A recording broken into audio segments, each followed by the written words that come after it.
Sorotan.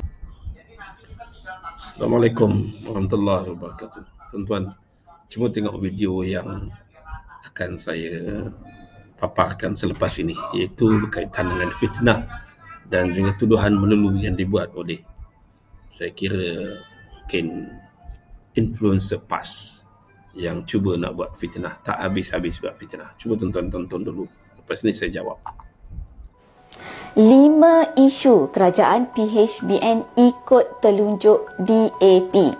Sekarang dah masuk 100 hari usia Kerajaan Gabungan Pakatan Harapan Barisan Nasional. Jadi, kami nak berkongsi 5 isu yang menunjukkan kerajaan ini sebenarnya sedang ikut telunjuk DAP. Nak tahu tak apa 5 isu tersebut? Yang keempat terpaling tak masuk akal. Baik, isu yang pertama. Kaji semula mata pelajaran pendidikan Islam. Perdana Menteri Anwar Ibrahim telah meminta mata pelajaran pendidikan Islam dikaji semula supaya memberi kefahaman yang jelas dan pelajar tidak semudahnya percaya sebarang hujah mana-mana pihak, meskipun ianya tokoh parti politik maupun para ulama yang ada. Kita dah maklum, institusi pendidikan Islam dan pengajian agama di negara kita ini berkembang subur di negeri-negeri pembangkang.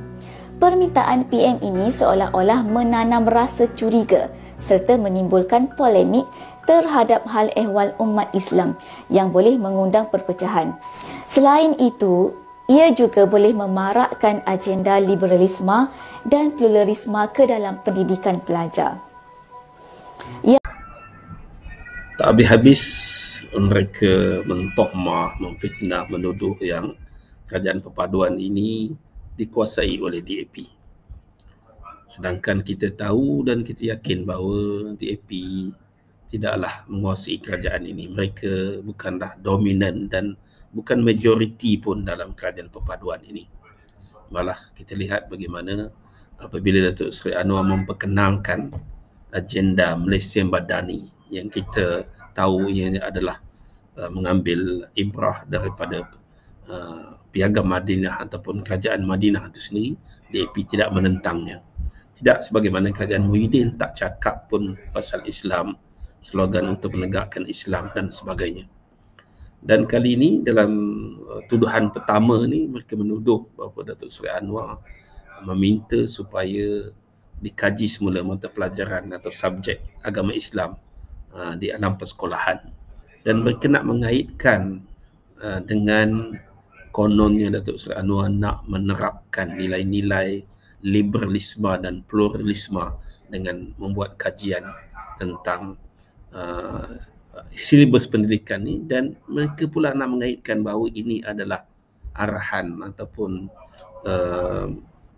influence daripada DAP supaya mata pelajaran Islam ini dikaji semula. Ini satu tuduhan dan juga fitnah yang sangat tidak berasas.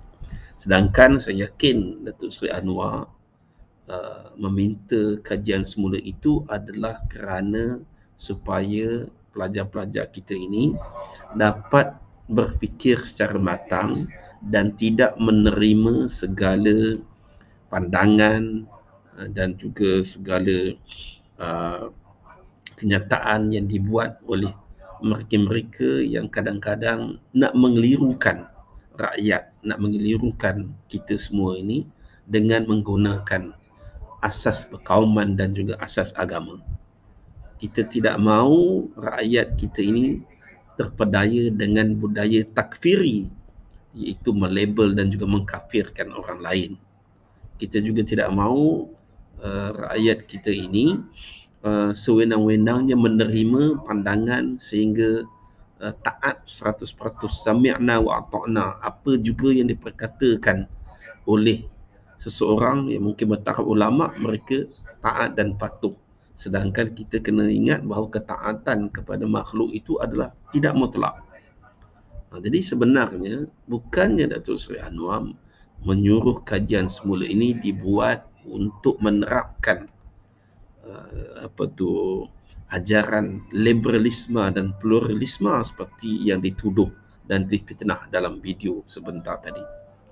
Jadi inilah tuduhan jahat yang dilakukan oleh influencer PAS itu yang kita tahu ini adalah modus operandi mereka sendiri untuk mengelirukan rakyat dan juga untuk mengaitkan bahawa kerajaan perpaduan ini adalah kerajaan yang cenderung kepada liberalisme dan juga pluralisme. Sedangkan Datuk Seri Anwar meminta kajian semula itu dibuat supaya rakyat lebih matang, rakyat dapat berfikir secara matang dan juga mengambil pandangan yang lebih baik dan juga yang lebih contemporary, tidak terpengaruh dengan budaya takfiri, budaya melabel, budaya yang merasakan mereka sahaja yang betul, budaya yang seolah-olah mereka saja yang boleh buat baik.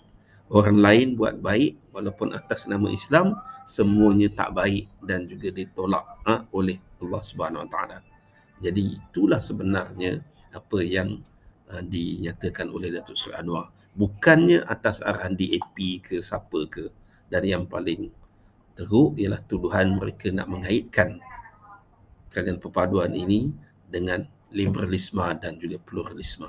Sama-samalah kita fikirkan tuan-tuan. Jangan terpengaruh dengan puak-puak ini yang hanya menggunakan resis dan perkauman dan agama ini untuk kepentingan politik mereka. Jumpa lagi dalam siri yang kedua.